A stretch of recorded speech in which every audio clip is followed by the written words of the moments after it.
Elizabeth May. You know, she may be saying, our infrastructure is designed for cheap and abundant energy, so no surprise, there's lots and lots of waste. What you want to do is improve productivity with which we use energy. and I would probably agree with her, we should pursue more energy efficient lifestyles, absolutely. When you look through the whole hierarchy of choices and options that we have, and we have a long list of options that work quite well, nuclear energy is down the list because it's not terribly reliable. It's hugely expensive capital cost, very few jobs created, and it only produces electricity. And it's about 14 years from when you put the project forward to when it's built, and it's famous for cost overruns. The risk of accidents, long-lived nuclear waste that have to be kept out of the biosphere for over 250,000 years, the risk of nuclear proliferation for use in military terms. You don't even have to look at those issues for nuclear to fail. We should pursue more energy efficient lifestyles, absolutely. How far can we go though? Will it be enough to make it so that we don't need to have better and newer forms of energy generation? I don't think so. I don't think even close. If we're willing to only sacrifice 160 million people around the world due to the effects of excessive CO2 emissions, on 2011 start reducing CO2 emissions by 4% a year, January 2011, well, are we doing that? If we have 9 billion people, then we need to get down to an emission level of 1 ton of CO2 per capita per year. 1 ton. That's 100 gallons of gasoline. Population is the 800-pound gorilla in the room that nobody wants to talk about. 2.3 births per woman, the stable or decreasing populations. If we could bring countries to that level of prosperity, $7,500 begin to solve our population problem. Prosperity is related to energy. If we can bring people to about 2,000 kilowatt hours per year of electrical energy, they have a chance at achieving prosperity. Prosperity depends upon the rule of law, good government, property rights, education. But electric power is a critical element of prosperity today. Developing countries know this. Energy and coal use is growing rapidly in all the developing countries. They want to achieve that level of prosperity, and they're being supported by Peabody Coal. Ozone and particulates from coal-burning power plants kill 60,000 Americans a year. 1 million asthma attacks, 1 million lost workdays every year. You know, that's part of the cost of coal that they don't tell you about when they say, oh, it's only, 10 cents a kilowatt hour. We can all pretend to be global warming deniers because that's probably not going to be the main problem. The main problem, because of all the CO2, is that 40% of it in the last 200 years or so is in the ocean. And CO2 makes carbonic acid in the ocean. Animals that provide the base for the entire oceanic food chain, plankton and so forth, if the pH of the water becomes too acidic, calcite will remain in solution. They cannot build their skeletons. If the plankton fail, as they're already being observed to fail off the Nordic coasts in the North Atlantic, then the entire food chain on the Earth's oceans can fail. Nations resist carbon taxes. We need energy cheaper than from coal. All the nations, in their own economic self-interest, will choose it over coal. People get most of their energy from solar power. The sun fuses hydrogen to helium, releasing energy, falling on the earth, causing rain, growing plants. Those plants decay, are trapped under the earth, and became petroleum, coal, natural gas. We get our energy from the sun, but almost all of it was delivered 200 or 300 million years ago. There's even an older energy source available to us from supernovas. As stars run out of hydrogen, they collapse. A star 5 billion years ago burned out. In the collapse were created all the heavy ones, including uranium and thorium. The heavy water reactor will use about 0.7% of the uranium's energy value, and the light water reactor will use about half of 1%. They both do terrible. At normal pressures, water will boil at 100 degrees Celsius. This isn't nearly hot enough to generate electricity effectively. So water-cooled reactors have to run at over 70 atmospheres of pressure. You have to build a water-cooled reactor as a pressure vessel. The #1 accident people worry about, pressure is lost. Water that's being held 300 Celsius flashes to steam. Its volume increases roughly by a factor of 1,000. If you don't get emergency coolant to the fuel in the reactor, it can overheat and melt. This is what drives the design of this building. So if this happens, All the steam is captured in this building. Now, the reactors we have today use uranium oxide as a fuel. It's a ceramic material, chemically stable, but not very good at transferring heat. If you lose pressure, you lose your water, and soon your fuel will melt down and release the radioactive fission products within it. So they have a series of emergency systems designed to always keep the core covered with water. We saw the failure of this at Fukushima Daiichi. You know, they had multiple backup diesel generators, and each one probably had a very high probability of turning on. The tsunami came and knocked them all out. People sometimes say, is nuclear energy safe? And the first thing I say is, well, which one? Thousands of different ways to do nuclear energy. Is the car safe? Well, which one? I had the good fortune to learn about a different form of nuclear power. The liquid fluoride thorium reactor. We can fully burn up the thorium in this reactor versus only burning up part of the uranium in a typical light water reactor. It's not based on water cooling, and it doesn't use solid fuel. It's based on fluoride salts as a nuclear fuel. You have to heat them up to about 400 degrees Celsius to get them to melt, but that's actually perfect for trying to generate power in a nuclear reactor.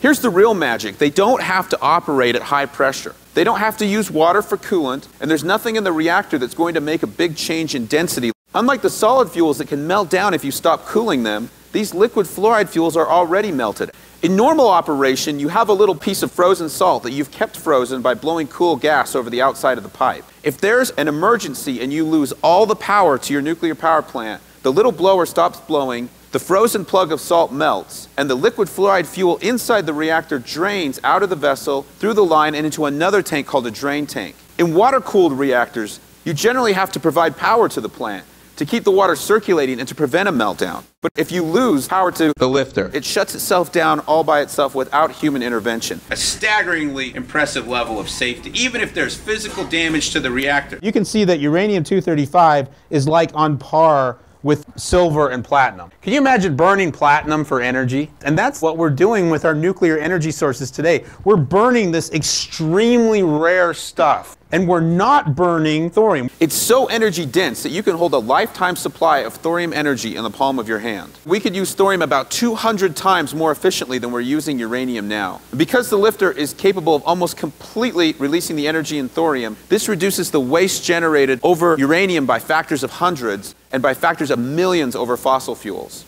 We're still going to need liquid fuels for vehicles and machinery, but we could generate these liquid fuels from the carbon dioxide in the atmosphere and from water, much like nature does. We could generate hydrogen by splitting water and combining it with carbon harvested from CO2 in the atmosphere, making fuels like methanol, ammonia, and dimethyl ether, which could be a direct replacement for diesel fuels. Imagine carbon-neutral gasoline and diesel, sustainable and self-produced. Older folks like me will recall a day when earphones didn't look like that. The whole trick has been the invention of a little magnet based on neodymium iron boron magnets. Extremely powerful magnets, and they use a rare earth mineral called neodymium. One of the places they find application is in the generators that sit on top of windmills. Because if you're going to put a generator on a windmill, you want it to be as lightweight as possible. Global demand for neodymium has gone. Currently, it's all being mined in China. Now, why am I talking about neodymium? Well, because thorium is always found with heavy rare earth elements. If you remember your periodic table, the lanthanides, that column above the actinides, those are all the rare earths. Thorium policy in all Western nations undermines a successful development of a domestic rare earth market. All of the rare earths that most Western mining companies are willing to process are what they call bastnasites or carbonatites. They select these rare earths because of the absence of thorium. The only operating rare earth mine that just opened up this year produces essentially the lighter half of the lanthanide scale, and in fact does have some monazites, which are a thorium rare earth enriched mineralization, which they dispose of. If Toyota really wants to build a million battery packs, in the end, if they don't find a solution to the heavy rare earth problem, they'll be building them inside China. First, China provided rare earth elements very cheaply to everybody in the world by their cheap labor, lack of enforceable environmental regulation,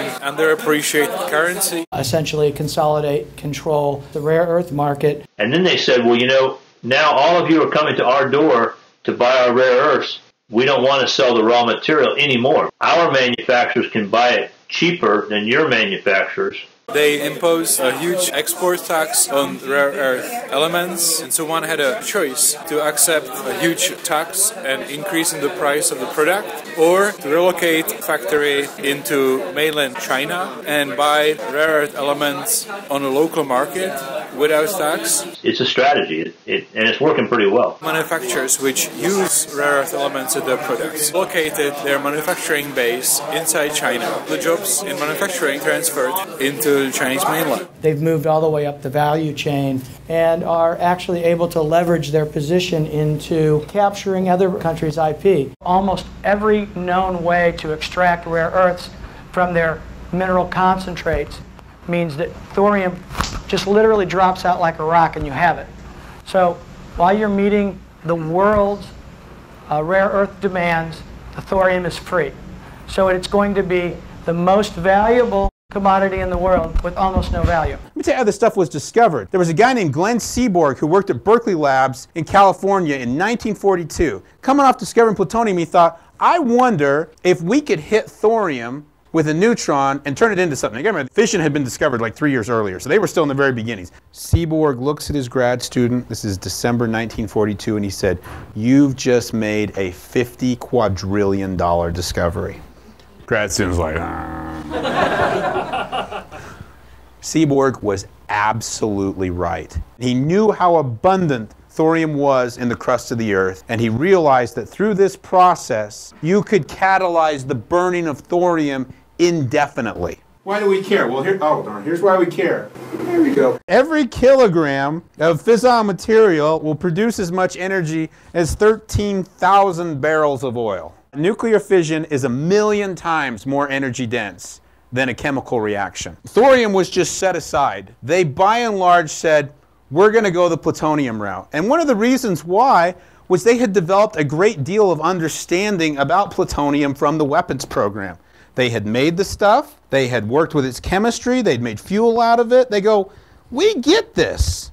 Thorium, we haven't really messed with thorium. You know, it would be like starting over. But he did make one convert, Alvin Weinberg. Weinberg got it. He got the big picture. We need thorium, we need thermal reactor, we need liquid fuel. I see it. I see what we got to do. The Navy has built their nuclear submarines, but the Air Force wants to build a nuclear-powered bomber. Now, Weinberg was a practical man, and he said, that the purpose was unattainable, if not foolish, was not so important.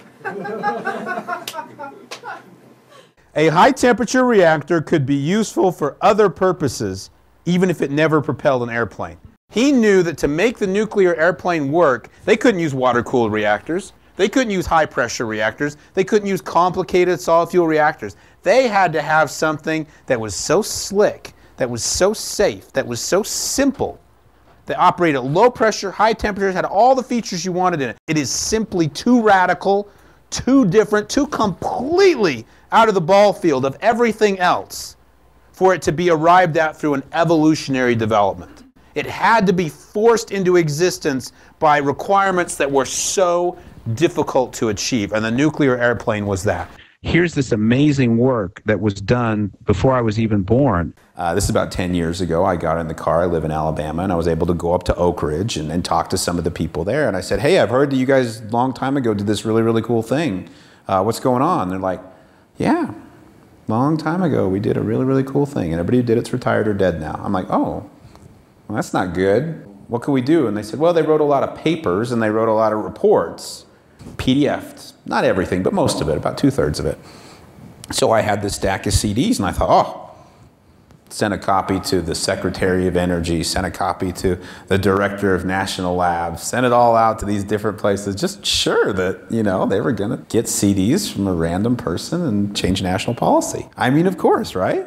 China's doing LFTR, even as we speak. Where are they getting the blueprints? Are they developing enough? Well, I mean, they probably got a whole bunch of stuff on the PDFs from my website.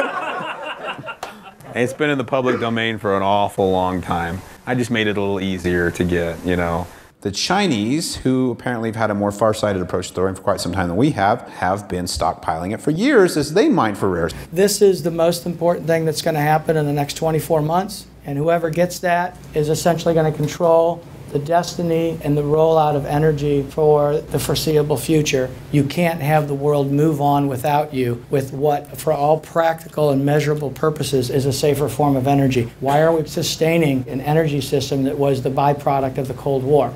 They need to be able to realize the promise of thorium, but I'd also like to see us succeed, you know? I mean, we were working on this stuff a long time ago. We made great progress on it. We set it down in 1974 for kind of dumb reasons, and I think it's high time that we pick that thread back up again. We used 5 billion tons of coal, 31 billion barrels of oil, and 5 trillion cubic meters of natural gas, along with 65,000 tons of uranium to produce the world's energy. So I have a friend who's trying to start a rare earth mine in Missouri. Jim, how much thorium do you think you'll be pulling up a year? He goes, I think about 5,000 tons. 5,000 tons of thorium would supply the planet with all of its energy for a year. And he goes, and there's like a zillion other places on Earth that are just like my mine. It's a nice mine, but it's not unique. While efficiency is worthy of being pursued, and we could probably all knock 25% of our energy consumption out, that's not nearly enough to eliminate the need for fossil fuels.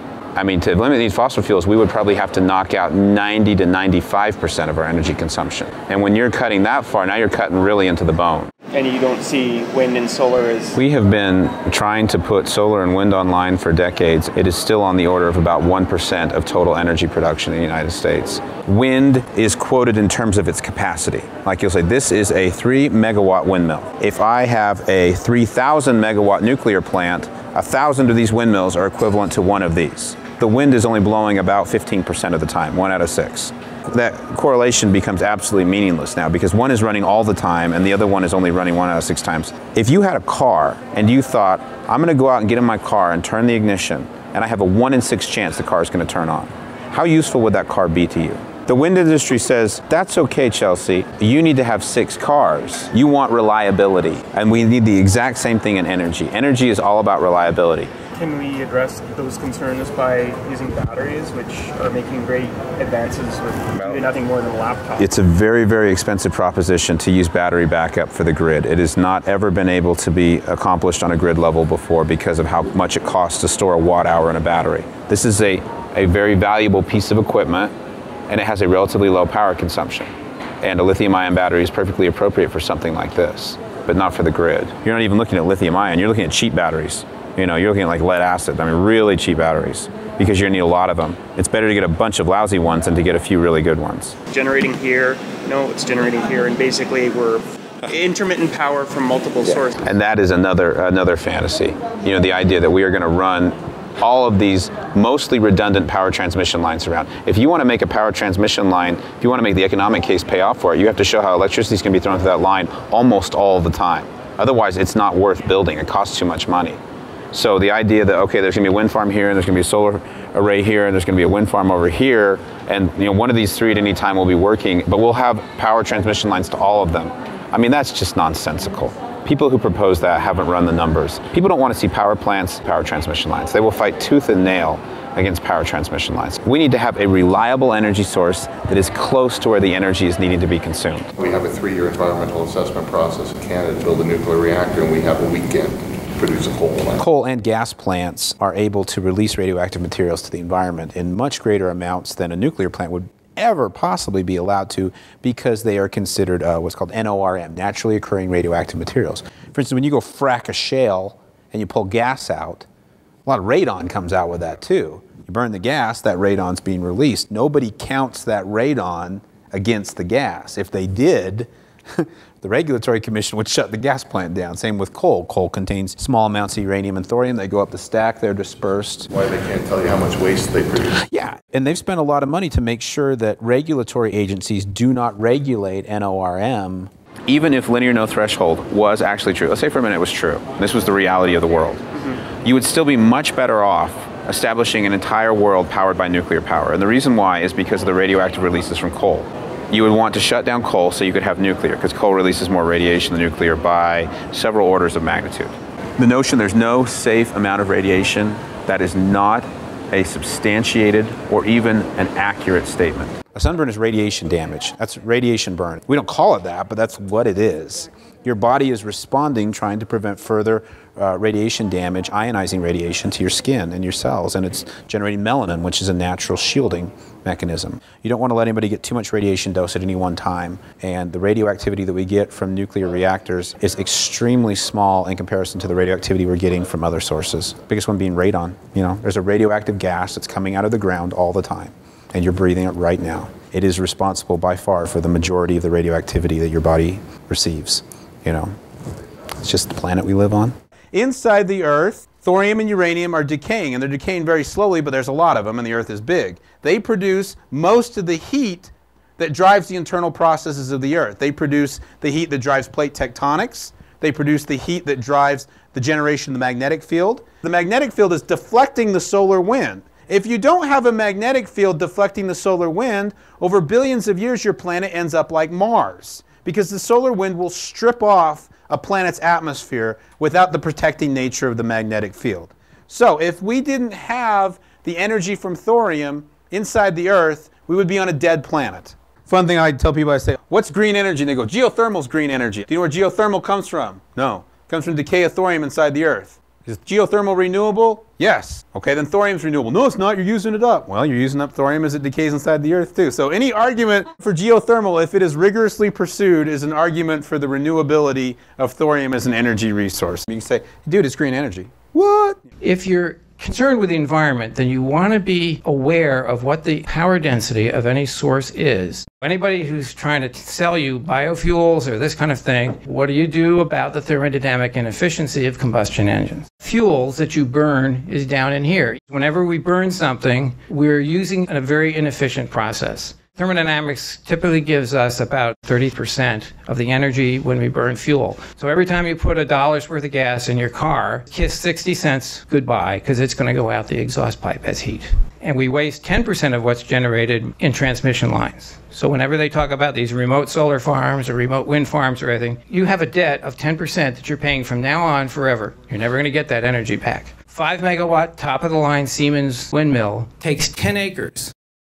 Now 5 megawatts per 10 acres, that's half a megawatt per acre.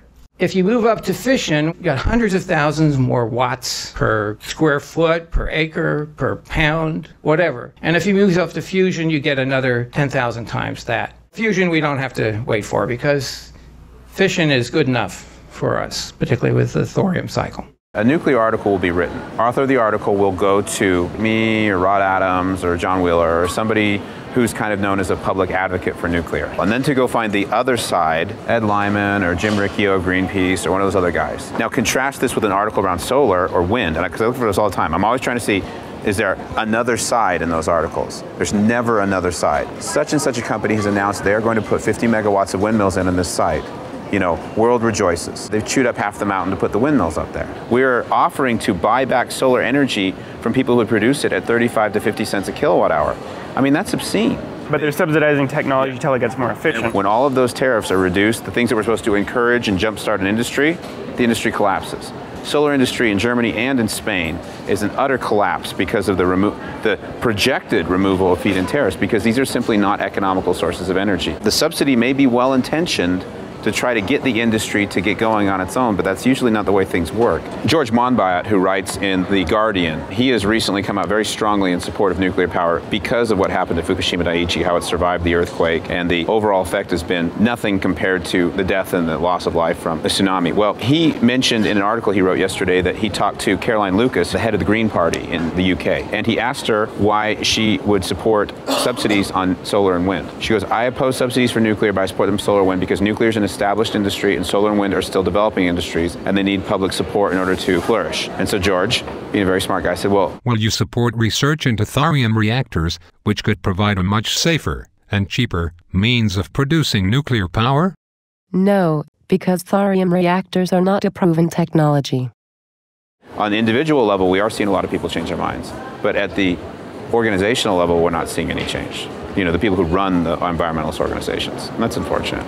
It's tough for people who are further up the food chain in these organizations to come out and make public policy statements. A lot of people get it one-on-one, but they're afraid to be the first one to stand up and say, rah, rah, rah, let's go do this. It's a lot easier when you feel like everybody else is behind you. Well, pretty soon you'll be gone and there'll be somebody in who will think about nuclear. Why are appeals to technological advancements always made with regards to solar and wind? It's going to get better. It's going to get cheaper. It's going to get more efficient. Don't worry about what we have now, because it's going to be better next year. But yet nuclear is assigned this position back in the 50s where it can never get better, it can never incorporate a new technology, it can never improve, and we won't even entertain if it does get any better. Nuclear right now means water-cooled reactor, uranium oxide solid fuel, poor fuel efficiency, and steam turbine. That's what nuclear power means right now. So people look at Fukushima Daiichi and they go, is this the end of nuclear power? And I go, no, it's not the end of nuclear power. It's like, you know, there's a zillion other ways to do nuclear power. Maybe there's a better way. You can figure out how to do this better. I will be happy to get off lifter and go do whatever it is that's better. This is the best way I've been able to come up with so far. If it's as safe as it sounds, what's preventing the North American governments from actually creating reactor?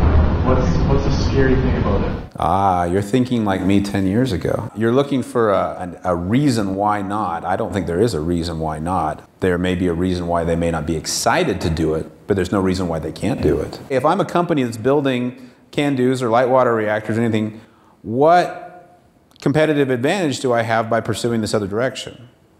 Probably don't have any. All their money now is coming off fuel supply contracts. That's how GE and Westinghouse make money on nuclear power today. They don't build reactors, they sell fuel.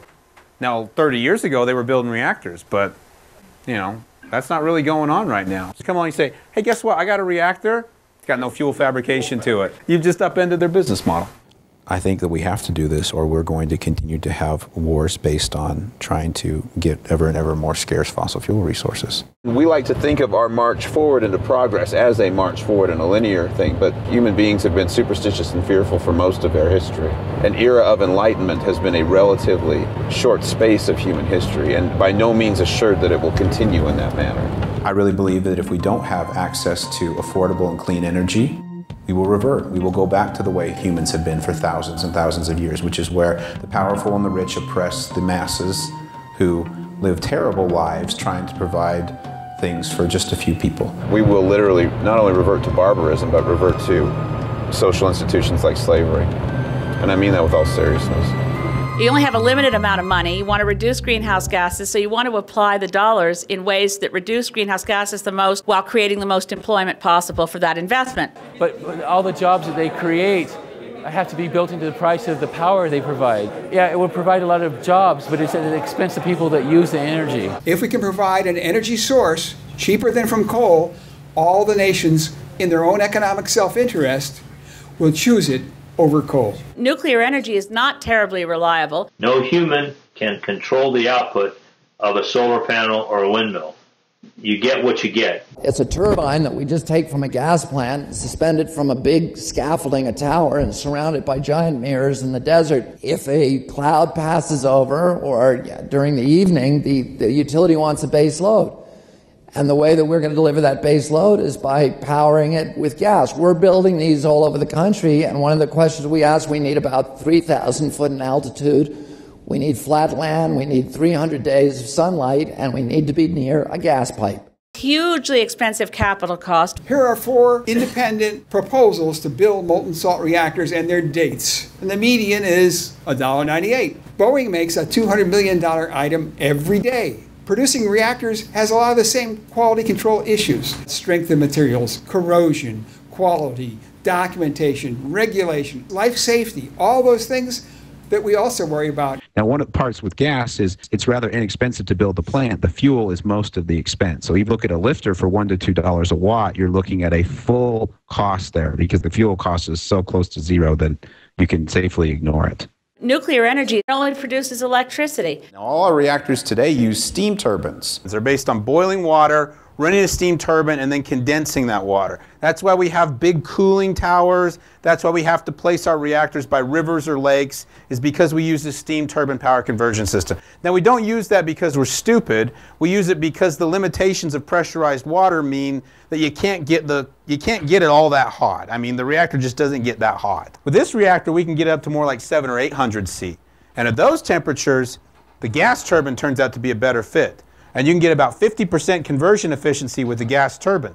So you can generate electricity from the gas turbine, and you've got to cool the gas. You know, every thermodynamic cycle has to reject waste heat. If you're near a coastal body, you can take seawater in and you can desalinate it. So even the waste heat from the system doesn't have to be wasted. Well, why aren't we desalinating seawater today? Well, some places we are, but usually it's because it's really expensive. We're burning fossil fuels, desalinate seawater. That's not a good idea. In this case, almost no economic penalty to desalinate seawater. Or you can configure it not to produce electricity, but to dissociate water. You can make ammonia out of hydrogen, which can be a fuel. It's also a fertilizer. Ammonia production that consumes more than 1% of the entire world energy budget today. It's about 14 years from when you put the project forward to when it's built, and it's famous for cost overruns. May of 1961, Congress funded Camp Century in Greenland. The assembly is still subcritical. We began to transfer the fuel elements one by one and started loading the reactor core. The reactor was operating under the ice 18 months later. Here's the AP1000 being built in China, the containment around it, and if you can see a little red man, he's about the same size as the Fireball reactor. The scale is just massively different. And the Brayton cycle uses an inert gas. You don't have to worry about steam explosions.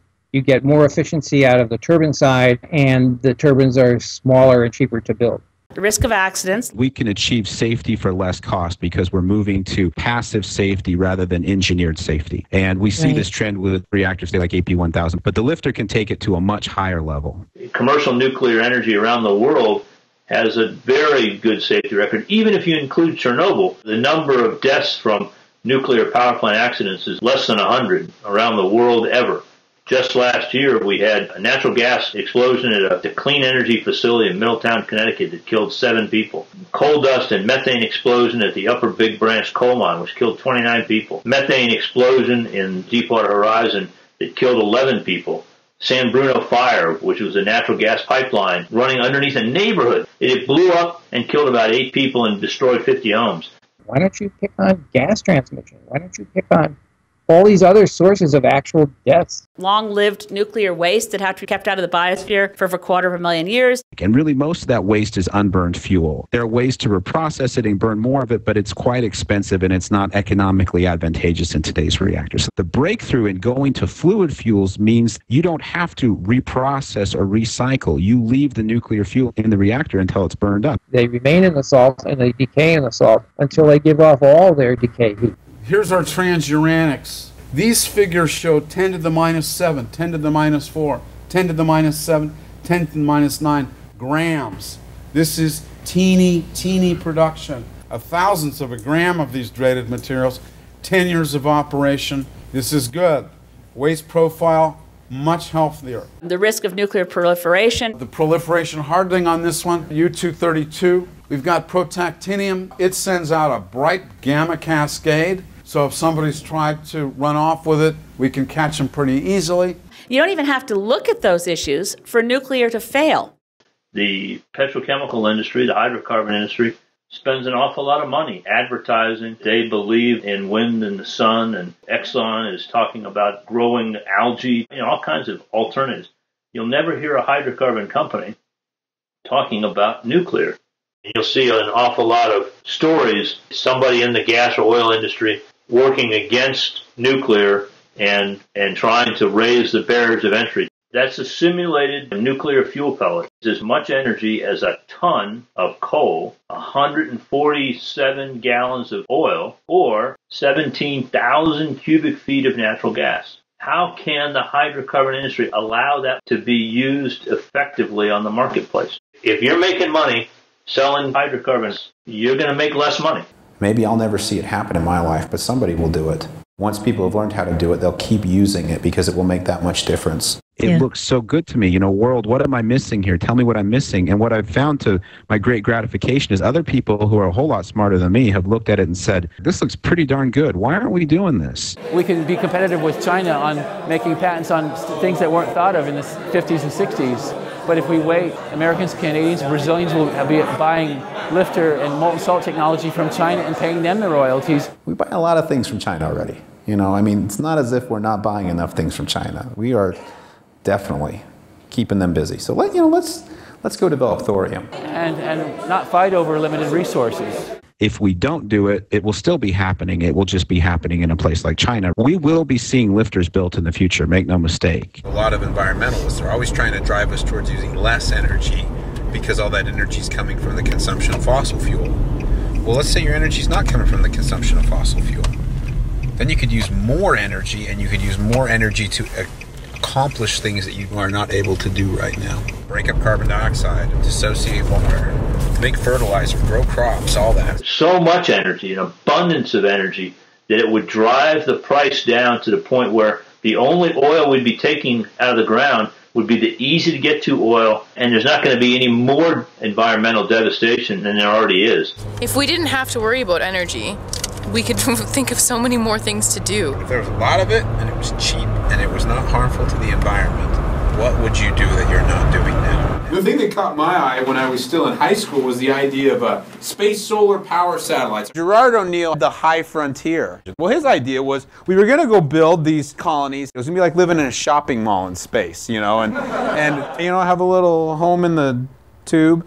And I don't think we're ready to live in space yet. We have not learned how to live in a way where we recycle much more of our, I mean, if you want to live in space, you got to recycle everything. With the energy generated from a liquid fluoride thorium reactor, we could recycle all of the air, water, and waste products within the lunar community. If it was such a great thing for a community on the moon, why not a community on the Earth? Self-sustaining and energy independent. We live much better lives today because we have learned how to use carbon. Okay, what about thorium?